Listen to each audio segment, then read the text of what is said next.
Here, we're just taking the one example, bank, to understand the object creation and the process of the object. So, in the bank, what are the states we have? State means a property. So, let me think. String name. The bank have a name. String bank have a branch.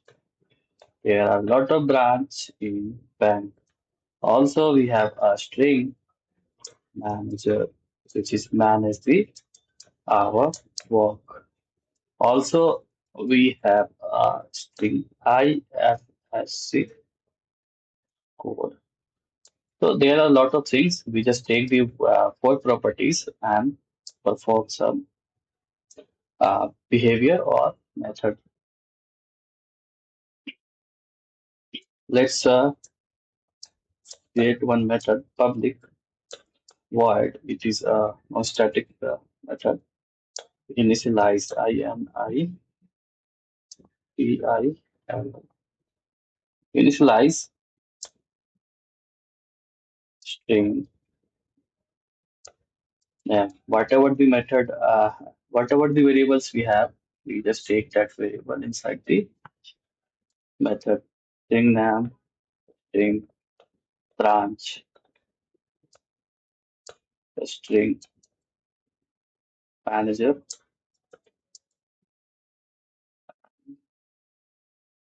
string IFC code, create the method. So here, what we need to do, we just store the current object distance inside of this variable. So what are the things to this dot name is equal to and to store the current object reference. Same as the this dot branch is equal to branch. BRAN branch. Same as the this dot manager is equal to manager. Also we have a this dot IFSC code is equal to IFSC. So here we just storing the current object reference inside this method. After this, we need a main method. Inside of main method, we just need to create the object of bank type. So let's create the object bank B is equal to new bank. As you can see here, bank is a class here. B is an object name and new is a keyword to create the object and the bank of is a constructor. So what we need to do, we just call that method b dot initialize. So inside of that, we just write the name of the bank. So let's suppose central bank, uh, central bank, and the branch of Bangalore, Bangalore.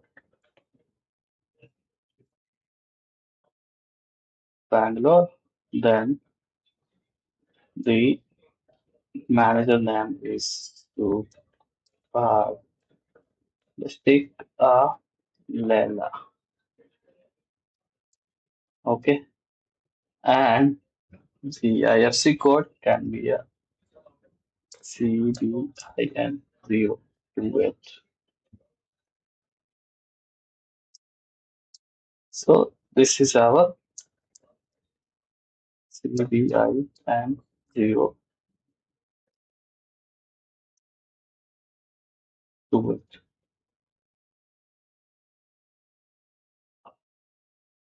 Okay, and we just need to call our method p dot. Okay, we just here just call it now. Let's run it and see what will happen.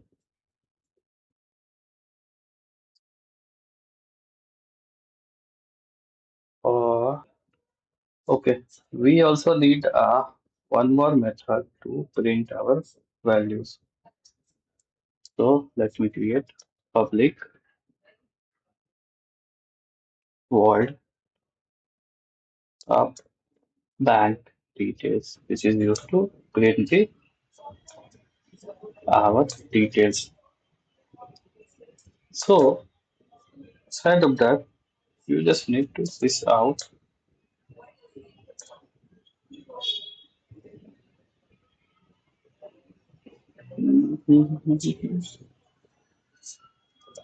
this dot name.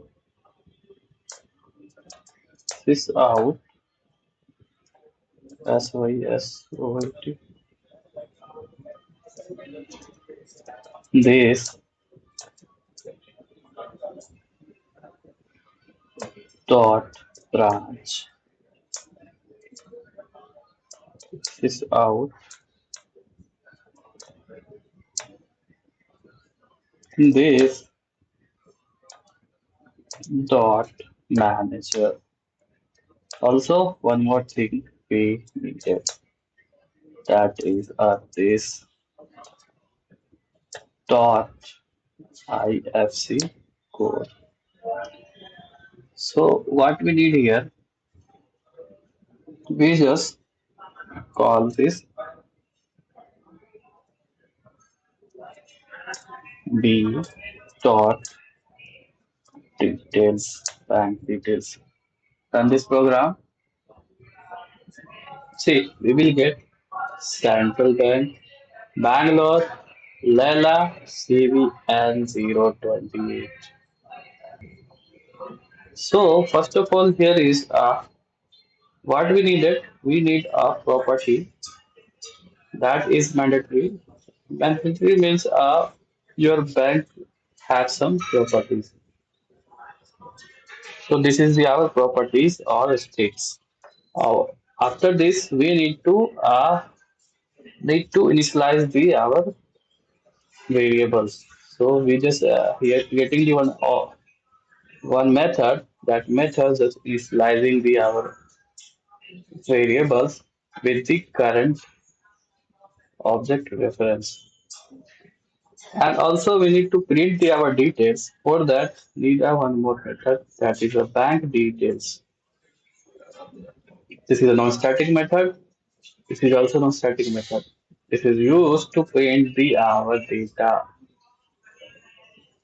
So this is the thing is right.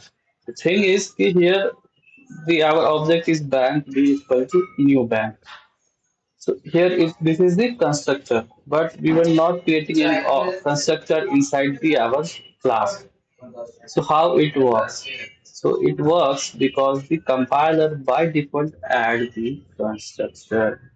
That is called a implicit constructors.